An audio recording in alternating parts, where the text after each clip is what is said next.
Hello जी, नमस्कार। खुली बाहों, तहे दिल और प्यारी सी मुस्कान के साथ मैं मोहित यादव स्वागत करता हूं आप सभी का हमारे अपने परिवार सक्सेस पॉइंट फिजिक्स सब में। चलेगा, स्टार्ट करते हैं आज के इस लेक्चर को। और आज का लेक्चर बहुत ज़्यादा इंपॉर्टेंट लेक्चर होने वाला है। इस लेक्चर में अपन बात करने वाले हैं किरचॉफ्स के लॉ के ऊपर।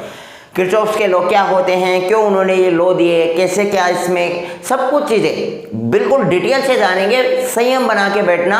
और जो भी आपको विजिबिलिटी में कोई प्रॉब्लम आ रही थी, बोले यार परछाई पड़ती है बोर्ड पे, सही से दिखाई नहीं होता है, तो सब कुछ चीज़ें आपकी जो भी प्रॉब्लम्स आ रही थी सब कुछ रिजॉल्व कर दिया गया है। बाकी और भी कोई प्रॉब्लम आएगी तो निश्चिंत होकर के बैठिएगा मेरे भाई, सब कुछ रिजॉल्व हो जाएगा। चलेगा, फिलहाल के लिए अपन बात करते हैं आज की इस क्लास में अपन पढ़ने के वाले हैं। तो जैसा कि मैंने बताया, आज की क्लास पूरी की पूरी डेडिकेटेड रहेगी ओनली ऑन केवल और केवल किरचॉफ्स के लॉ के ऊपर। केवल और केवल आज की क्लास में मेरे भाई अपन पढ़ेंगे किरचॉफ्स के लॉ। किरचॉफ्स के लॉ क्या होते हैं, कितने टाइप्स के होते हैं, किरचॉफ्स ने ये लॉ क्यों दिए, सब कुछ चीज़ें मेरे भाई ध्यान से देखना, जानेंगे। पहले तो मेरे को एक बात बताओ, अपने चैप्टर का क्या नाम है? तो आप कहोगे यार इतने दिन तक चैप्टर का नाम याद रहता है क्या? यार याद तो रखना पड़ेगा। तो आप कहोगे चलो कि फिर भी आपने पूछा है तो हम बता ही देते हैं। सर्किट एनालिसिस, परिपथ विश्लेषण। और परिपथ विश्लेषण जब मैंने आपको एक नाम बताया तो एक फीलिंग आई यार वास्तविकता में परिपथ विश्लेषण, क्योंकि मैंने इसका वर्ड आपको बताया तो आपने कहा कि परिपथ से धारा का मान और वोल्टा का मान ज्ञात करना ही मेरे भाई परिपथ विश्लेषण होता है। ये तो आपको सबको पता है। बोले हाँ ये तो हमें पता है और ये आप ही ने बताया था, मैंने ही बताया था भाई। ठीक है, अब उस वक्त आपके माइंड में आया होगा यार किसी भी सर्किट से धारा का मान कैसे कैलकुलेट करते हैं या फिर वोल्टा का मान कैसे कैलकुलेट करते हैं, ये सर बेवकूफ़ तो नहीं बना दिया? उस वक्त माइंड में खटका होगा। जो भी आपको जैसा भी लग रहा था मेरे भाई, सब कुछ चीज़ें आज अपन वो का वो पूरा प्रोसेस देखने वाले हैं। कैसे परिपथ से धारा का मान ज्ञात किया जाता है, कैसे परिपथ से वोल्टा का मान ज्ञात किया जाता है। तो सबसे पहली बात है, किसी भी सर्किट में आपको धारा का मान ज्ञात करना हो या फिर वोल्टा का मान ज्ञात करना हो, अपने किरचॉफ जी के जो लॉ हैं उनको फॉलो करना पड़ेगा मेरे भाई। अर्थात अपन बोल सकते हैं कि किरचॉफ जी ने लॉ ही इसलिए बनाए हैं कि आप किसी भी सर्किट से धारा और वोल्टा का मान ज्ञात कर सके। मेरी बात थोड़ी बहुत समझ में आई? यानी किरचॉफ ने अपने लॉ दिए थे, वो दिए थे सर्किट एनालिसिस के लिए। पहली बात, सर्किट एनालिसिस के लिए किरचॉफ ने, लिख लो भाई ऐसे कैसे लिख लो,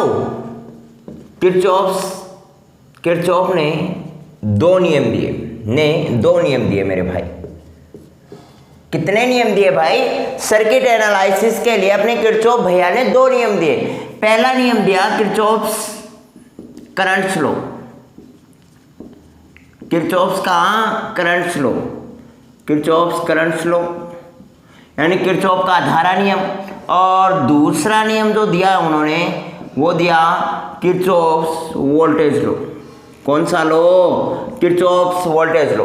तो एक बात तो आपको पता चली, बोले किरचॉफ ने लॉ क्यों दिए?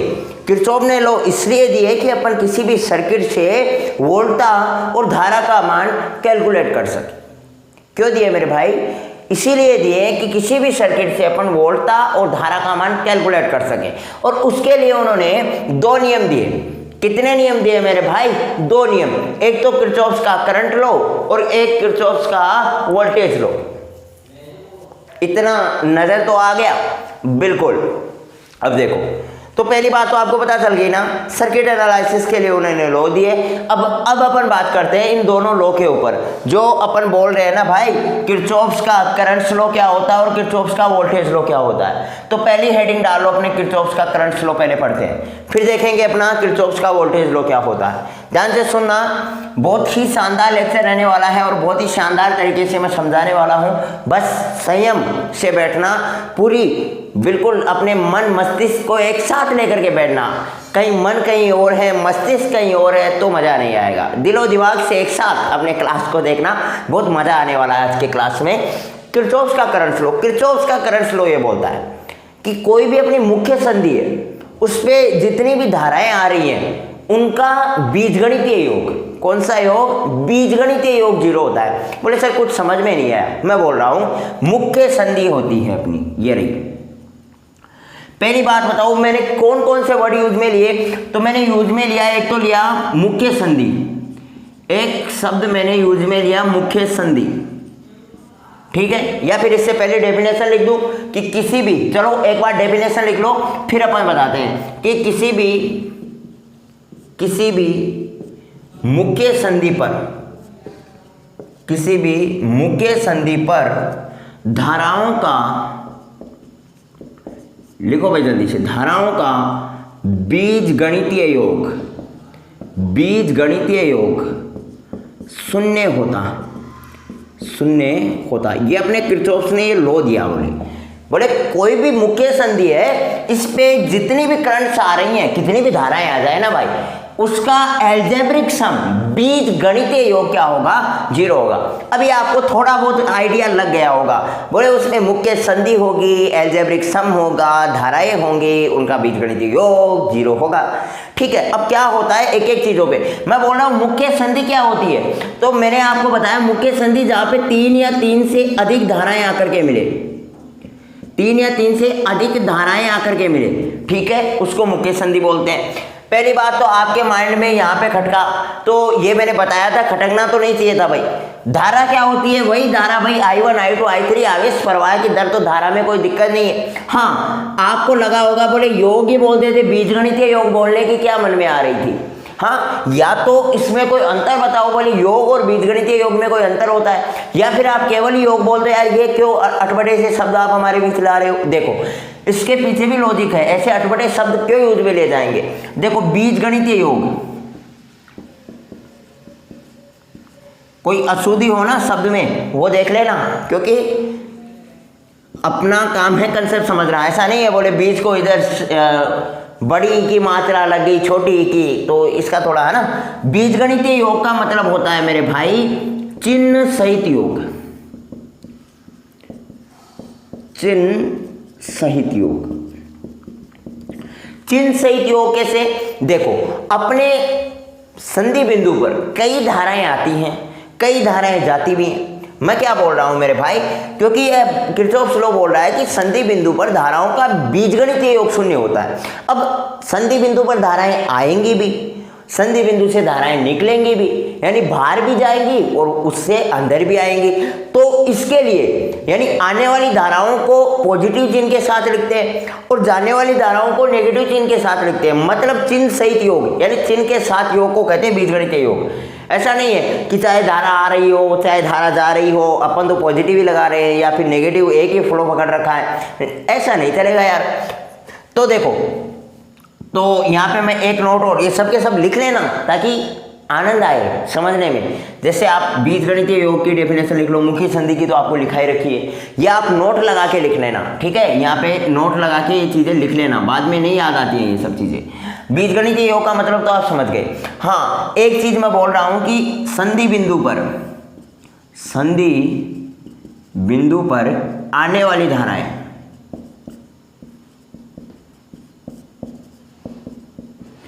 इनको तो अपन लिखते हैं पॉजिटिव चिन्ह के साथ, और संधि बिंदु से दूर जाने वाली धाराएं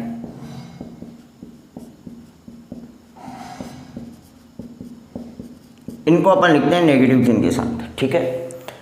संधि बिंदु की ओर आने वाली धाराओं को पॉजिटिव चिन्ह के साथ लिखते हैं, संधि बिंदु से दूर जाने वाली धाराओं को नेगेटिव चिन्ह के साथ रखते हैं। और किरचॉफ करंट लॉ का मतलब है धाराओं का बीजगणितीय योग शून्य होता है। इतना तो क्लियर है, इस चीज में किसी भी भाई को कोई दिक्कत नहीं होना चाहिए। और यहाँ पे कोई भी कंफ्यूजन है, 1 मिनट आओ, 1 मिनट बोर्ड पे नजर डाल लो, जितना कंफ्यूजन है सब कुछ दूर होने वाला है मेरे भाई। 1 मिनट आप डाल लो। देखो ये मैंने कोई बना दिया संधि बिंदु, बिल्कुल भी जो मैंने डेफिनेशन लिखाई है उसका प्रैक्टिकल मैं यहाँ पे बना रहा हूँ, उसका डायग्राम बना रहा हूँ, और उस डायग्राम से सब कुछ चीजें क्लियर होने वाली है। यह कोई हो गई मेरी मुख्य संधि। मुख्य संधि दिमाग में आते ही बोले यार 3 या 3 से अधिक धाराएं आएंगी, ये लो मैंने मान के चलो मुख्य संधि पे ये 3 और 3 या 3 से अधिक, या लो 5 धाराएं मैंने बना दी।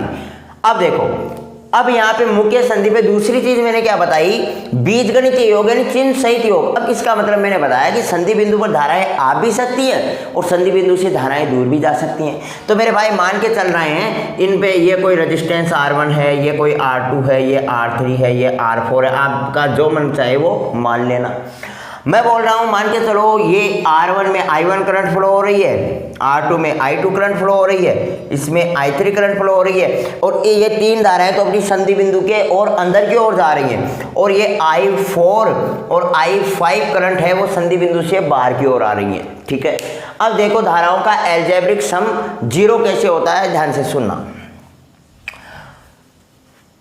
ये नोट लिख लिया आपने, और इस नोट के साथ साथ एक चीज और लिख लेना, जब आपने जहाँ पे डेफिनेशन लिखी है ना, उसको अपन इस प्रकार से दर्शाते हैं, धाराओं का बीजगणितीय योग का मतलब शून्य होने का मतलब है आई समीशन का वैल्यू, आई का वैल्यू 1 से लेकर के n तक, यानी कितनी भी आई की जो धाराएं हैं, n का मतलब होता है बहुत सारी, जितनी संख्याएं आपके नेचुरल नंबर अनंत तक की संख्याएं, 1 से लेकर के अनंत तक की धाराएं अपने यहाँ पे जुड़ सकती हैं। ठीक है, तो आई का मतलब आप मान के चलो एक धारा है तो 1 लिख दी, 2 धाराएं हैं तो 2 लिख दी, 3 धाराएं हैं तो यहाँ पे आई का वैल्यू 3 हो जाएगा, यानी आई का वैल्यू 1 से लेकर के जितनी आपकी धाराएं हैं वहां तक चलता चला जाएगा, और इन सब का योग क्या होता है, 0 होता है। यही तो ये बोल रहा है ना भाई, किसी भी मुख्य संधि पर बीजगणितीय योग 0 होता है, यानी आई ये क्या होता है, 0 होता है। तो डेफिनेशन के नीचे आपको ये भी लिख लेना है तो कि ध्यान में रहे। बाकी देखो इस डायग्राम से सब कुछ आपको क्लियर हो जाने वाला है, देख लेना एक बार जरूर मेरे भाई। ये डायग्राम आपको कोई भी दिक्कत तो नहीं कर रहा, मैंने एक मुख्य संधि ले ली और मेरे मन मर्जी, मैंने मन चाहा 5 मैंने रेजिस्टेंस लगा दिए, 5 इसमें धाराएं प्रवाह का मार्ग बना दिया, बोले 5 धाराएं आ रही है जा रही है, उनमें 5 धाराओं का मैंने यहाँ पे सिस्टम बना दिया। सिस्टम है भाई, ठीक है, तो यहाँ पे 5 धाराओं का अपन ने क्या लगा दिया भाई, सिस्टम लगा दिया। अब देखो 5 धाराओं में मतलब 5 रेजिस्टेंस होंगे भाई, धाराएं आ रही हैं तो कुछ ना कुछ रेजिस्टेंस भी तो होगा ना भाई, धाराएं आ रही हैं तो कुछ ना कुछ रेजिस्टेंस भी तो होगा ना। ठीक है, तो 5 अपने यहाँ पे रेजिस्टेंस हो गए, और रेजिस्टेंस के साथ साथ एक चीज और हुई, वो क्या हुई भाई, अपनी धाराएं इसमें फ्लो भी कराई, तो 3 धाराएं मैंने मान ली कि संधि बिंदु के अंदर की ओर जा रही हैं और 2 धाराएं संधि बिंदु से बाहर निकल रही हैं, ये अपन ने मान लिया। अब ध्यान से सुनना, मैं क्या बोल रहा हूं कि मैंने एक नोट में, देखे पेज में लिखो, मैंने नोट में लिखाया था, देखो वहां पे कि संधि बिंदु की ओर आने वाली धाराओं को पॉजिटिव चिन्ह के साथ लिखते हैं मेरे भाई। I1, I2 और I3 तीनों धाराएं संधि बिंदु की ओर आ रही हैं। I1, I2, I3 तीनों धाराएं संधि बिंदु की ओर आ रही है, मतलब पॉजिटिव चिन्ह के साथ I1 प्लस में, I2 प्लस में, I3 तीनों पॉजिटिव चिन्ह के साथ आएंगे। I4 और I5 की तरफ देखोगे भाई, बाहर निकल रही है अपने मुख्य संधि से, मुख्य संधि से बाहर निकल रही है। बाहर निकलने का मतलब है नेगेटिव चिन्ह के साथ आएगा। बीजगणितीय योग का मतलब प्लस में माइनस का I4 और प्लस में माइनस का I5, क्योंकि करंट क्या हो जाएगा, अब ये देखो बीजगणितीय योग समझ में आएगा, सभी धाराएं हैं और इनका बीजगणितीय योग मतलब चिन्ह सहित, ये सब प्लस में है तो मैंने प्लस लिखा नहीं है, बाकी ये तीनों प्लस में और ये दोनों माइनस में। क्यों? क्योंकि मुख्य संधि से बाहर की ओर दोनों धाराएं जा रही हैं और इनका बीजगणितीय योग 0 होता है। अर्थात यहाँ पे अपन क्या लिख सकते हैं मेरे भाई, I1 plus I2 plus I3 is equal to I4 plus I5। यानी ये बात किस बात को बता रहा है मेरे भाई, ये बोल रहा है कि संधि बिंदु से आने वाली धाराएं, मैं क्या बोल सकता हूं, संधि बिंदु से आने वाली धाराएं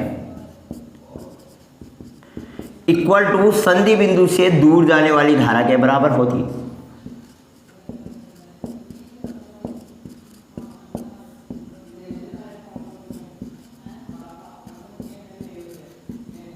ठीक है, ये बात आपको समझ में आई? यहां तक लिखो, जल्दी से स्क्रीनशॉट लो इस चीज का, कोई भी दिक्कत होनी नहीं चाहिए थी भाई, जल्दी से इस चीज का स्क्रीनशॉट लो और एक बार देखो, कोई भी दिक्कत तो नहीं हो रही ना भाई, कोई भी दिक्कत तो नहीं हो रही ना।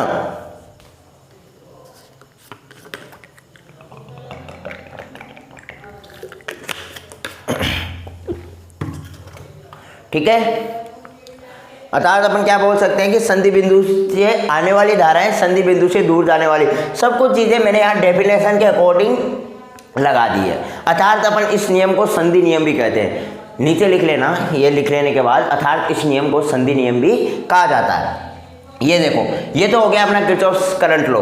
कोई वाली दिक्कत वाली बात नहीं है। किरचॉफ्स करंट लॉ एक ही चीज बोलता है कि संधि बिंदु पर धाराओं का जो बीजगणितीय योग होता है वो क्या होता है मेरे भाई, 0 होता है। इसको भी मैं हटा देता हूं। संधि बिंदु पर धाराओं का जो बीजगणितीय योग होता है ना वो 0 होता है। बस यही बात बोलता है अपना किरचॉफ्स लॉ। किरचॉफ्स का करंट लॉ क्लियर हुआ मेरे भाई। किरचॉफ्स लॉ क्या बोलता है, देखो ध्यान से सुनना, बहुत कुछ जल्दी नहीं है, मैं बोल रहा हूँ कम सीख लेंगे, लेकिन जो सीखेंगे वो क्रिस्टल क्लियर होना चाहिए, क्लास में क्लियर होना चाहिए मेरे भाई। देखो सबसे पहले मैंने बोला किरचॉफ्स लॉ क्यों बनाया। किरचॉफ्स लॉ बोले परिपथ से धारा और वोल्टता का मान ज्ञात करने के लिए किरचॉफ्स ने अपने लॉ दिए। फिर देखो धारा का मान ज्ञात करने के लिए अपने किरचॉफ्स ने करंट लॉ दे दिया कि किसी भी मुख्य संधि पर कोई धाराएं आ रही हैं या जा रही हैं उनका वैल्यू कैलकुलेट करने के लिए। तो किरचॉफ्स ने 2 नियम दिए, एक तो किरचॉफ्स का करंट लॉ और एक दिया किरचॉफ्स का वोल्टेज लॉ। किरचॉफ्स का करंट लॉ क्या बोलता है मेरे भाई कि किसी भी मुख्य संधि पर, मुख्य संधि क्यों ले रहा हूं कि 3 से अधिक धाराएं आ सकती है, कितनी भी धाराएं इसमें आ सकती है, तो मुख्य संधि पर धाराओं का जो बीजगणितीय योग होता है वो 0 होता है। अपने मुख्य संधि पर अलग अलग 5 प्रकार की आप 6-7 कितनी भी धाराएं लगा दो, उनका अलजेब्रिक सम किया और अपन को पता चला कि मुख्य बिंदु से आने वाली धाराएं मुख्य बिंदु से दूर जाने वाली धाराओं के बराबर आ रही हैं, अर्थात इस नियम को इसलिए संधि नियम भी कहा जाता है। अब कभी कभार एक क्वेश्चन पूछ लिया जाता है कि सिद्ध कीजिए कि किरचॉफ्स का करंट लॉ आवेश संरक्षित होता है। क्या क्वेश्चन आता है भाई, सिद्ध कीजिए, लिखो सिद्ध कीजिए कि किरचॉफ्स करंट लॉ आवेश संरक्षित होती है, यानी आवेश संरक्षण नियम की पालना करता है, आवेश संरक्षित होता है।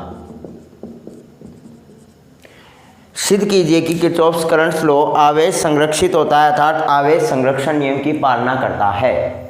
ये क्वेश्चन कई बार आ सकता है, एग्जामों में पूछा जा सकता है, तो देखिएगा क्या ये बोलना चाह रहा है, क्या क्वेश्चन है, सारा का सारा मैटर क्लियर होने वाला है। देखो आवेश संरक्षण नियम की पालना करता है, अर्थात ये बोलना चाह रहा है कि अपनी किरचॉफ्स के जो करंट लॉ है, किरचॉफ्स का अपने करंट लॉ ही पढ़ा है, उसके आधार पे ही बताएंगे सारा काम कि टोटल जो करंट होती है वो कांस्टेंट होती है, अर्थात 0 होती है। तो अपन बोल सकते हैं कि वो संरक्षण नियम की पालना करेगा। अपन को dq अपॉन में dt जो कि अपनी करंट होती है उसको 0 प्रूव करना है।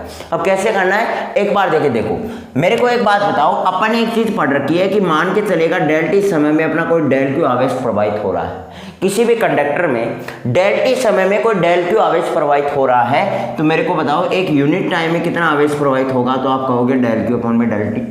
वास्तविकता में अगर मैं यहाँ पे limit del T tends to 0 कर दूं और डेल क्यू अपॉन में डेल टी लिखूं तो आई क्या आ जाएगा मेरे भाई, डी क्यू अपॉन में डी टी आ जाएगा।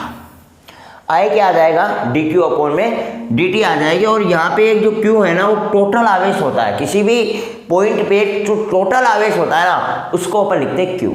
अब ध्यान से सुनना, अपन ने किरचॉफ्स करंट लॉ में यही पढ़ा था कि कोई भी ये मुख्य संधि है, इसमें कितनी भी धाराएं आ सकती है। जैसे मान के चलो मैं 4 ही ले रहा हूँ, ये R1 हो गई, ये R2 हो गया, ये R3, R4, 2 धाराओं को मैं अंदर प्रवेश करवा देता हूँ और 2 धाराओं को बाहर निकाल लेते हैं। यहाँ तक कोई दिक्कत नहीं है। किरचॉफ्स करंट लॉ लगाओ भाई, Kirchhoff's current law, Kirchhoff's current law लगाओगे तो मेरे भाई यहाँ से देखोगे तो I1 अंदर की तरफ जा रहा है, माइनस I2 बाहर की तरफ, प्लस में I3 और माइनस का I4, वही किरचॉफ्स करंट लॉ लगा दिया। मेरे कोई दिक्कत और आपको इसमें कोई होनी नहीं चाहिए। मेरे को बताओ I क्या होता है, तो आप कहोगे dq अपॉन में dt होता है, जो कि टोटल I है। यहाँ पे मैं यहाँ पे अलग अलग धाराएं अपन ले रहे हैं, तो I1 की जगह मैं क्या लिख दूँ, dq1 अपॉन में dt लिख दूँ, माइनस I2 की जगह dq2 अपॉन में dt, प्लस में dq3 अपॉन में dt और प्लस में माइनस में अपना हो गया dq4 अपॉन में dt। अरे I क्या होता है, dq अपॉन में dt होता है। यहाँ पे I1 I2 I3 I4 है, तो अपन q1 q2 q3 q4 ले रहे हैं। बाकी मैंने कुछ रॉकेट साइंस यहाँ पे लगाई नहीं। मैं d अपॉन में dt को बाहर ले लूँ और इनको अंदर देखो तो q1 माइनस q2 प्लस में q3 माइनस q4 हो गया। अब ये क्या हो गया, अपने टोटल इस मुख्य संधि पर आने वाला टोटल चार्ज हो गया। कितने चार्ज आ रहे हैं, कितने चार्ज जा रहे हैं, इस मुख्य संधि पर आने वाले टोटल चार्ज की वैल्यू हो गई है। और टोटल चार्ज को मैं क्या बोल रहा हूँ कि टोटल चार्ज को अपन कैपिटल क्यू से लिख दे, अर्थात ये इक्वल टू 0 चल ही रहा है, अर्थात अपन यहाँ पे क्या लिख सकते हैं कि डी क्यू अपॉन में डी टी, ये क्या हो गया, 0 हो गया मेरे भाई। डी क्यू अपॉन में डी टी 0 होने का मतलब क्या हो गया कि इस क्यू, आवेश है ना क्यू अपना, और आवेश का वैल्यू क्या है यहाँ पे, क्यू कांस्टेंट है। अरे भाई किसी का भी अगर अपन डी बाई डी टी निकाल रहे हैं, किसी भी चीज़ का आप डी बाई डी टी निकाल रहे हो, अवकलन कर रहे हो, और किसी भी कांस्टेंट राशि का अवकलन करोगे तो उस वक्त क्या आएगा मेरे भाई, 0 आएगा। मतलब अपन बोल सकते हैं क्यू क्या है, कांस्टेंट है, निश्चल है, संरक्षित है। तो इससे अपन को क्या पता चला, बोले अपना किरचॉफ्स करंट फ्लो होता है वो आवेश संरक्षण नियम की पालना करता है। मैंने कुछ नहीं किया, धारा की परिभाषा लगा दी, किरचॉफ्स करंट फ्लो लगा दिया, सब कुछ आपके बीच है, मैंने कोई रॉकेट साइंस लगाई नहीं। एक बार ज़रूर देख ले, स्क्रीनशॉट ले और आगे बढ़े। फिर ले लिया भाई, स्क्रीनशॉट ले लिया, चलिएगा। समझ में आ रहा है ना भाई, कोई अपन ने रॉकेट साइंस इसमें लगाई नहीं, आना चाहिए समझ में, चलिएगा। अब अपन सेकंड नियम की तरफ बढ़ते। पहला नियम अपन ने कंप्लीट कर लिया। देखो पूरा काम है ना वो बहुत ही आसान से हो जाता है। किसी में यार किस क्वेश्चन में आपको दिक्कत आ सकती है, मेरे को एक बात बताओ, कौन सा ऐसा क्वेश्चन है जो आपको दिक्कत करेगा? क्या किरचॉफ्स करंट फ्लो में कोई दिक्कत है? एक पूरी प्रोसेसिंग है, एक पूरी प्रोसेसिंग है ना किरचॉफ्स करंट फ्लो की। प्रोसेसिंग कैसे हुई सर, कि भाई आपको पूरा प्रोसेस के साथ काम करना है, तो तब जाकर के तो डाउट होगा नहीं। अब आप ऐसे बैठ करके यूँ रटने बैठो, बोले धाराओं का बीजगणितीय योग, किसी भी संधि बिंदु पर धाराओं का बीजगणितीय योग 0 होता है, तो भाई कभी कभी समझ में नहीं आने वाला। ना आपको बीजगणितीय योग की परिभाषा पता है, ना संधि बिंदु आप जानते हो हैं, तो कैसे आप किरचॉफ्स करंट फ्लो निकाल लोगे? आई का वैल्यू आपको D Q upon D T नहीं है, नहीं पता, तो कैसे आप बता सकते हो कि आवेश संरक्षित होगा? मतलब पूरा एक प्रोसेसिंग के साथ चलो। और तभी मैं नोट लगा के आपको लिखा रहा हूँ। जितने भी आपके बेसिक कमजोर रहे होंगे, बेसिकली रहे होंगे, लेकिन अब नहीं रहने चाहिए। अगर अब बेसिक कमजोर रह गए तो फिर मुझे नहीं लगता कि दूसरा मौका आप लाइफ देगी। तो इसलिए मैं चाहता हूँ कि हर एक कंसेप्ट आपका क्लियर करते चलूँ, हर एक कंसेप्ट में आप आगे बढ़ो। और देखो प्रोसेसिंग के साथ चलोगे, पूरा प्रोसेस होगा। किसी भी चीज़ को समझने का एक पूरा प्रोसेस होता है। उस प्रोसेस को अगर आप फॉलो करके चलोगे, जो प्रोसेस मैं आपको बता रहा हूँ, एक एक चीज़ें मैं आपको समझा रहा हूँ, अगर उसको फॉलो करके चलोगे तो मेरे भाई फिजिक्स में बल्ले बल्ले है, इस बात का ध्यान रखना। और प्रोसेसिंग से मेरे को एक बात याद आ गई। बोले एक बार किसी बैंक में कोई कस्टमर गया और जाकर के जो क्लर्क वहाँ पे बैठा, तो उससे उसने कहा कि अगर मैं आज चेक लगाऊँ बैंक में, कि अगर आज मैं चेक लगाऊँ तो कितने दिन में क्लियर हो जाएगा? तो वहाँ पे क्लर्क बैठा हुआ था, तो बोले यार 3 दिन तो लग ही जाएंगे। तो क्या यार मैं तो सामने वाले बैंक में चेक जमा करवा रहा हूँ, सामने वाले में ही तो जमा करवाने मेरे को पैसे, तो इतने दिन किस में लग जाएंगे? तो फिर क्लर्क ने उसे समझाया कि देखो एक पूरा प्रोसेस होता है, किसी भी काम करने को एक पूरा प्रोसेस होता है। मान के चलिएगा आप कहीं पे जा रहे हो और रास्ते में के बीच में ही मान के चले वहाँ पे शमशान है, और वहीं पे आप मरमुरा गए, तो आपको वहीं शमशान में निपटा देंगे या फिर आपको पहले घर लेकर के आएंगे, फिर पूरी प्रोसेसिंग के साथ आपको शमशान लेकर के जाएंगे? तो वही है भाई, पूरा प्रोसेसिंग के साथ काम करना पड़ेगा ना भाई। ऐसा थोड़ी है कि अपन वहीं पे शमशान के पास मर गए तो वहीं पे निपटा दिया। तो हर एक चीज़ को रटने पे ध्यान मत देना, हर एक चीज़ को समझते हुए चलोगे तो बहुत मज़ा आएगा। ठीक है, खैर थोड़ा बहुत हंसी मजाक होना क्लास में बहुत लाजमी है, वरना तो फिर मजाक खराब हो जाता है। पहले ही ऑनलाइन क्लास है, बच्चे सामने बैठे हुए नहीं है, टीचर को अपन ढंग से जानते नहीं है, और फिर मजाक में ना हो तो क्लास बोरिंग सी होती है, और यार फिर नींद भी आती है। तो मैं नहीं चाहता कि आपको नींद आए। किरचॉफ्स वोल्टेज लो, केवीएल में लिख रहा हूँ, अब अपन पढ़ने वाले किरचॉफ्स का वोल्टेज लो। एक बार मैं डेफिनेशन बता रहा हूँ, फिर मैं लिख रहा हूँ, वो आपको भी लिखनी है, और फिर अपन सब कुछ चीज़ें डिटेल में परिचर्चा करेंगे। किरचॉफ्स का वोल्टेज लॉ ये बोलता है कि कोई भी लूप, या अपन मेश वर्ड ले ले, मेश या फिर पास में, किसी भी मेश या पास में इलेक्ट्रोमोटिव फोर्स, विद्युत वाहक बल, लिख लेना यहाँ पे, इलेक्ट्रोमोटिव फोर्स व पोटेंशियल डिफरेंस यानी विभव पतन। इलेक्ट्रोमोटिव फोर्स होता है विद्युत वाहक बल, और विभव पतन यानी पोटेंशियल डिफरेंस, पीडी से इसको लिखते हैं। इसका बीजगणितीय योग होता है वो 0 होता है। मतलब दोनों में ही बीजगणितीय योग कितना हो रहा है मेरे भाई? पहली बात तो 0 हो रहा है। अंतर तो है क्या यार दोनों में? बोले अंतर तो है, दोनों में अंतर है। किरचॉफ्स का वोल्टेज लॉ और करंट फ्लो में अंतर है, तभी तो दो अलग अलग नियम दिए। इसको मजा थोड़ी आ रहा था भाई, तभी अलग अलग नियम दिए। किरचॉफ्स का वोल्टेज लॉ ये बोल रहा है कि किसी भी मेश या पास में इलेक्ट्रोमोटिव फोर्स और पोटेंशियल डिफरेंस का जो एल्जेब्रिक सम होगा, जो बीजगणितीय योग होगा, वो होगा 0। अब यार इलेक्ट्रोमोटिव फोर्स क्या होता है?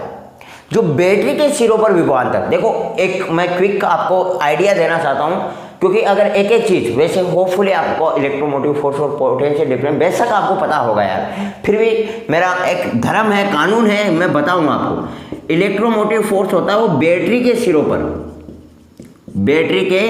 सिरों पर विभवांतर को कहते हैं, ठीक है। और पोटेंशियल डिफरेंस होता है वो होता है रेजिस्टेंस के सिरों पर विभव का अंतर। जो रजिस्टर होता है ना, इसके रजिस्टर के सिरों पर जो विभवांतर होता है, यानी जैसे मान के चलेगा ये कोई रजिस्टर है और इसके सिरों पर अगर अपन विभवांतर देखें तो उसको तो कहते हैं पोटेंशियल डिफरेंस। और अगर अपन इस बैटरी के सिरों पर विभवांतर देखें तो उसे अपन क्या कहेंगे? Electromotive force. जो कि एक क्विक आइडिया रहना चाहिए कि यार वास्तविकता में इलेक्ट्रोमोटिव फोर्स क्या होता है और पोटेंशियल डिफरेंस क्या होता है। अब इसका मेश तो आप समझते हो, पास, अरे मेश तो समझते हो ना, कि किसी भी लूप में, कोई भी बंद लूप हो जिसमें अपनी क्या नहीं हो, करंट का डिवीजन नहीं हो। मैंने यार पिछले लेक्चर में पढ़ाया था, होपफुली आपने पढ़ा तो होगा। तो किसी भी लूप में अगर करंट का डिवीजन नहीं हो तो उसे अपन बोलते हैं मेश। ये तो आपको आना चाहिए भाई, ठीक है। अब मैं बोल रहा हूं इलेक्ट्रोमोटिव फोर्स और पोटेंशियल डिफरेंस में कोई दिक्कत तो नहीं है? हेलो, इलेक्ट्रोमोटिव फोर्स और पोटेंशियल डिफरेंस में कोई दिक्कत तो नहीं है? बोले नहीं होनी चाहिए। इलेक्ट्रोमोटिव फोर्स होता है कि कोई भी अपनी बैटरी है और बैटरी के सिरों पर कितना विभवांतर आ रहा है, कितना विभव का जिसमें अंतर आ रहा है, पोटेंशियल का कितना डिफरेंस इसमें आ रहा है, वो तो होता है इलेक्ट्रोमोटिव फोर्स।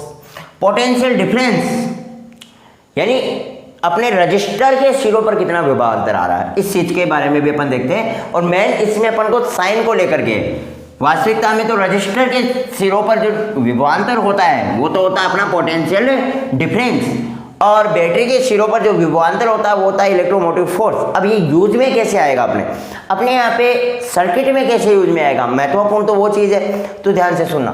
देखो इलेक्ट्रोमोटिव फोर्स, ये नोट लगा के ये बात आप लिख ही लेना, क्योंकि अब तो समझ जाओगे, फिर आपको धोखे आएंगे। मान के चलेगा ये आपकी कोई बैटरी है, देखो ये कोई बैटरी है माइनस प्लस, मैं 3-4 बैटरी बता रहा हूँ। ये भी बैटरी आपकी माइनस प्लस, ये प्लस माइनस वाली बैटरी हो गई, और ये भी प्लस माइनस वाली बैटरी हो गई। और इन पे सब पे आपको इलेक्ट्रोमोटिव फोर्स बताना है, सब पे बताना है। सुनना ध्यान से, 4 सर्किट है, एकदम से क्लियर हो जाएंगे। एक बार देख लेता हूँ। चारों सर्किटों में इलेक्ट्रोमोटिव फोर्स एक क्षण भर में आपको कंप्लीट हो जाएंगे। यानी अब देखना, ध्यान से सुनना, किसी भी सर्किट में आप इलेक्ट्रोमोटिव फोर्स, पहली बात तो किसी भी सर्किट में इलेक्ट्रोमोटिव फोर्स की गणना आपको करनी है तो कहाँ पे जाओगे? आपको बैटरी के ऊपर ध्यान देना है। कहीं पे भी किसी भी सर्किट में वर्ड आ जाए इलेक्ट्रोमोटिव फोर्स तो आपको बैटरी की तरफ झांकना है, बैटरी वाले सिरों की तरफ चले जाना है, क्योंकि बैटरी से अपन को मतलब है, मतलब नाम इलेक्ट्रोमोटिव फोर्स आ जाए तो मतलब अपना बैटरी से रहेगा भाई, और सब कुछ भूल जाओ, और सब कुछ भूल जाना है, सिर्फ बैटरी की तरफ देखना है। बैटरी की तरफ देख के फिर यहाँ पे कोई लव वाइब्स नहीं आने वाली, कोई लव वर्ड्स नहीं आने वाले, कोई मैजिक नहीं होने वाला। वहां पे अपन को काम करना पड़ेगा, और क्या काम करना पड़ेगा वो मैं बता रहा हूँ, ठीक है। फिर वहां पे अपन सर्किट में जिस डायरेक्शन में चल रहे हैं, देखो मूविंग ऑफ डायरेक्शन,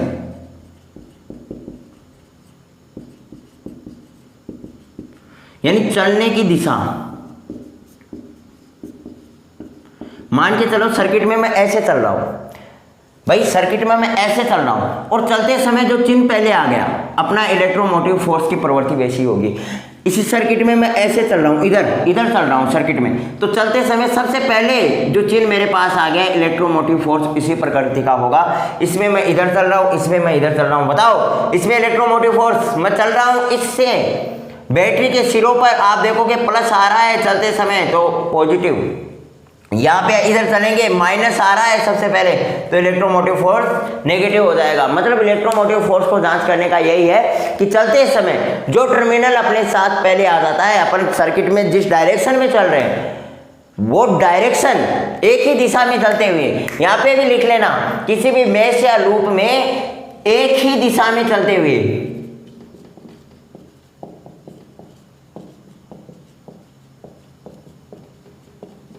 यहाँ पे भी लिख लेना, किसी भी मेश या लूप में एक ही दिशा में चलते हुए इलेक्ट्रोमोटिव फोर्स और पोटेंशियल डिफरेंस का बीजगणितीय योग 0 होता है। ठीक है, ये कंप्लीट परिभाषा ये हो चुकी है और ये डेफिनेशन ही यही बोलने की कोशिश कर रही है कि जिस दिशा में आप चल रहे हो, जो टर्मिनल सबसे पहले आ रहा है, इलेक्ट्रोमोटिव फोर्स की प्रवृत्ति वैसी ही हो जाएगी। यहाँ पे आपने पहले में देखा तो सबसे पहले कौन सा टर्मिनल आया भाई, नेगेटिव आया, तो इलेक्ट्रोमोटिव फोर्स नेगेटिव हो गया। यहाँ पे आप इधर से चल रहे हो, चलते वक्त टर्मिनल पॉजिटिव आ गया, इलेक्ट्रोमोटिव फोर्स पॉजिटिव हो गया। इधर से चल रहे हो तो नेगेटिव पॉजिटिव हो गया, इधर से चल रहे हो नेगेटिव हो गया। मतलब इलेक्ट्रोमोटिव फोर्स की प्रवृत्ति डिपेंड करेगी आपके मूविंग ऑफ डायरेक्शन पे। आप जिस डायरेक्शन में मूव कर रहे हो, इलेक्ट्रोमोटिव फोर्स की प्रवृत्ति उसी रूप में हो जाएगी मेरे भाई, उसी प्रकार की इलेक्ट्रोमोटिव फोर्स होगी। Are you clear? अरे क्लियर है ना भाई, किसी प्रकार की दिक्कत तो नहीं है, कोई भी दिक्कत नहीं होनी चाहिए। मतलब इलेक्ट्रोमोटिव फोर्स एक बार स्क्रीनशॉट जरूर ले इस चीज़ का, और लिख लिया होगा तो बहुत अच्छी बात है, बाकी लिख लेना स्क्रीनशॉट लेने के बाद। अब देखो पोटेंशियल डिफरेंस कैसा होगा, बाकी अपन एक सर्किट में कंप्लीट इसको समझने वाले हैं भाई, नो टेंशन नो फिकर नो डाउट। अब पोटेंशियल डिफरेंस मैंने क्या बताया, रेजिस्टेंस के सिरों पे होता है पोटेंशियल डिफरेंस। ये मान के चलो कोई भी रेजिस्टेंस है, यहाँ पे धारा इसमें इधर फैल रही है, इधर बह रही है। मैं क्या बोल रहा हूँ, रेजिस्टेंस है, धारा तो बहेगी, तो इसमें करंट इधर की ओर जा रहा है, इसमें करंट इधर की ओर जा रहा है। मैं बोल रहा हूँ अगर करंट की दिशा और आपके चलने की दिशा दोनों सेम है, पोटेंशियल डिफरेंस की बात कर रहा हूँ मैं, विभव पतन की बात कर रहा हूँ, पोटेंशियल डिफरेंस की बात कर रहा हूँ। यानी आपके चलने की दिशा किसी भी सर्किट में, मेरे ऊपर थोड़ी चलोगे यार, सर्किट में चलोगे ना भाई, तो किसी भी सर्किट में आपके चलने की दिशा और करंट की दिशा अगर सेम है, दोनों सेम है, तो पोटेंशियल डिफरेंस होगा मेरे भाई पॉजिटिव। अपना पोटेंशियल डिफरेंस क्या होने वाला है, पॉजिटिव होने वाला है। और अगर किसी भी सर्किट में आपके चलने की दिशा ये है अपनी मूविंग ऑफ डायरेक्शन, आपके चलने की दिशा इधर है और करंट की दिशा इधर है, मतलब दोनों एक दूसरे के विपरीत हो, तो पोटेंशियल डिफरेंस होगा मेरे भाई नेगेटिव। पोटेंशियल डिफरेंस क्या होगा मेरे भाई, नेगेटिव होगा। स्क्रीनशॉट लो और एक सर्किट से इस चीज को समझे कि सर्किट में आप किधर चलोगे। अभी आपको लग रहा होगा बोले किधर चलना है, देखो सब कुछ क्लियर होने वाला है, संयम रखोगे तो सब कुछ डाउट आपका क्लियर कर दिया जाएगा। यहाँ पे देख लो, और मैं ऐसे, ये कोई सर्किट ले लिया मैंने, ये आपकी बैटरी है E1 E2, ये रेजिस्टेंस है R1 R2, और इधर मैंने करंट फ्लो कर दिया I माइनस प्लस और प्लस माइनस। अब ध्यान से सुनना, मैं क्या बोल रहा हूँ। पहली बात तो निश्चित दिशा में यहाँ से चलना स्टार्ट किया ना, तो पूरे में फिर इस पॉइंट तक आपको इसी डायरेक्शन में चलना है, एक निश्चित दिशा में चलते हुए। पोटेंशियल डिफरेंस और विद्युत वाहक का जो एल्जेब्रिक सम होगा, बीजगणितीय योग होगा, वो 0 होगा। बात तो यही बोल रही है ना भाई। अब मेरी बात ध्यान से सुनना, यहाँ से आप इस पॉइंट से चलना प्रारंभ करोगे तो घूमते घूमते घूमते घूमते यहाँ तक आकर के रुकोगे ना, तब जाकर के अपना पूरा चलने का डायरेक्शन कंप्लीट होगा। कैसे चलना है सुन लो रे यार ध्यान से, एक बार देख लो। मैं बोल रहा हूँ मैं इस पॉइंट से चलना प्रारंभ कर रहा हूँ, और चलते चलते सबसे पहले मेरे पास क्या आ गया, रजिस्टर। रजिस्टर आते आपके दिमाग में एक बात कटकी, बोले रजिस्टर के सिरों पे क्या होगा, पोटेंशियल डिफरेंस। पोटेंशियल डिफरेंस वास्तविकता में क्या होता है, V होता है, और V इक्वल टू क्या होता है, IR। पोटेंशियल डिफरेंस V, और V क्या होता है वास्तविकता में, पोटेंशियल डिफरेंस क्या होता है, वोल्टेज ही तो होती है, और वोल्टेज को अपन V से निरूपित करते हैं, और V इक्वल टू होती है IR। यहाँ पे बच्चे गलत करेंगे मुझे पता है, तो मैं बोल रहा हूँ V इक्वल टू IR, मतलब यहाँ पे ये V equal to IR formula लगाना है। मतलब रेजिस्टेंस कितना है, R1, करंट किसमें, I फ्लो हो रही है, टोटल करंट I फ्लो हो रही है ना, तो IR1 हो गया। पॉजिटिव होगा कि नेगेटिव होगा, भाई आपके चलने की दिशा ये रही, धारा की दिशा देखो, इसका मतलब यह है कि करंट इस प्रकार से फ्लो हो रहा है, ये इस प्रकार से करंट फ्लो हो रहा है, मतलब आपके चलने की दिशा और धारा की दिशा सेम है, तो पॉजिटिव आएगा। ठीक है, फिर यहाँ आ गए, यहाँ तक आ गए, कोई कुछ नजर आया, बोले कुछ नहीं आया। फिर आप आगे गए, यहाँ पे आया E2 यानी बैटरी नजर आई। बैटरी नजर आते ही आपको पता चला इलेक्ट्रोमोटिव फोर्स होता है बैटरी के सिरों पे, और इलेक्ट्रोमोटिव फोर्स का तो सीधा सा ही बात है, साइन दिया हुआ आता है। चलते समय जो चिन्ह सबसे पहले आ जाए इलेक्ट्रोमोटिव फोर्स वैसा ही हो जाता है। कितना दिया गया इलेक्ट्रोमोटिव फोर्स भाई? E2 दिया गया है। माइनस में क्या आ जाएगा? E2। फिर आप आगे चले, इस सिरे पे आगे, इस सिरे पे आगे जैसे गए आपको रजिस्टर दिखाई दिया, और रजिस्टर के सिरे पे तो पोटेंशियल डिफरेंस होता है, और पोटेंशियल डिफरेंस का सूत्र V = IR होता है। I का वैल्यू I दिया गया है, और R2 चिन्ह पॉजिटिव क्यों आया भाई? आप इधर चल रहे हो और धारा भी इधर जा रही है, घूम के इधर ही तो आएगी, तो आपके चलने की दिशा और धारा की दिशा सेम है, तो प्लस में आई R2। फिर आप यहाँ पे आ गए, यहाँ पे आने के बाद आपको पता चला, बोले क्या है? बैटरी है। बैटरी के सिरों पे क्या होगा? इलेक्ट्रोमोटिव फोर्स होगा। इलेक्ट्रोमोटिव फोर्स की प्रवृत्ति आपके मूविंग ऑफ डायरेक्शन में जो सिंबल सबसे पहले आ जाएगा, इलेक्ट्रोमोटिव फोर्स की प्रवृत्ति वैसी होगी। मतलब सिंबल सबसे पहले आपके पास माइनस नजर आ रहा है, मतलब क्या हो जाएगा? -E1, और वापस आप जिस पॉइंट से चलना प्रारंभ कर रहे थे वहां तक वापस पहुंच गए। और इसका क्या होता है? एल्जेब्रिक सम शून्य होता है, मतलब इन सबका एल्जेब्रिक सम आपको क्या कर देना है? शून्य कर देना है। मैं बोल रहा हूँ IR1 प्लस में IR2 को इधर रख दूं, और प्लस में E1 प्लस E2 को उधर भेज दिया, तो IR1 प्लस में R2, ये लो, ये अपन ने कैलकुलेट कर दिया। ये हो गया अपना किरचॉफ का वोल्टेज लॉ। अर्थात अपन बोल सकते हैं कि इलेक्ट्रोमोटिव फोर्स का सम ऑफ इलेक्ट्रोमोटिव फोर्स, और ये क्या हो गया? IR क्या होता है? Potential difference. वोल्टेज होता है ना, वोल्टेज क्या होता है? Potential difference. तो ये क्या हो गया? सम ऑफ पोटेंशियल डिफरेंस। यानी अपन बोल सकते हैं कि पोटेंशियल डिफरेंस का योग इलेक्ट्रोमोटिव फोर्स के योग के बराबर होता है। तो होपफुली आज का लेक्चर आपको क्लियर हुआ होगा, आपको चीज़ें समझ में आई होंगी। किरचॉफ वोल्टेज लॉ आपने कंप्लीट कर लिया होगा। क्लास आगे और लेनी थी, अभी किरचॉफ वोल्टेज लॉ कंप्लीट नहीं हुआ है, लेकिन यार गर्मी बहुत लग रही है, पसीने में तरबतर हो गया हूँ, तो मुझे क्लास यहीं पर समाप्त करनी पड़ेगी। मिलते हैं नेक्स्ट क्लास में, तब तक के लिए हंसते रहेगा, मुस्कुराते रहेगा। Bye bye, have a nice day.